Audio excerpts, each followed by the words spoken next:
So much to learn about, it'll make you want to shout, Blippi!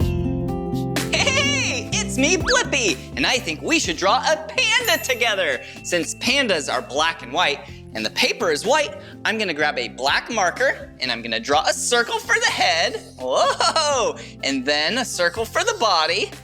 Kinda like that, yeah. And then an arched line up there, and another one, yeah, for the ears. And then a leg down here, which is a curved line. Ooh, and another leg down there. Ooh, and you can't forget about the arms. They're gonna go inside, like sideways U's. Whoa! And then we're gonna draw some eyes, which are black circles. Ooh, a cute nose and a smiley face. All right, now we get to color them in. Here we go. All right, there's one arm. Color that one in. Perfect. And then a leg, another leg. And you can't forget about the ears.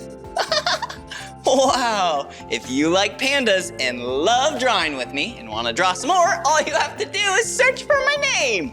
Will you spell my name with me? Yeah, ready? B-L-I-P-P-I, Blippi. All right, see you again, bye-bye. Come on everyone, let's make learning fun. Blippi. So much to learn about, it'll make you want to shout, Blippi!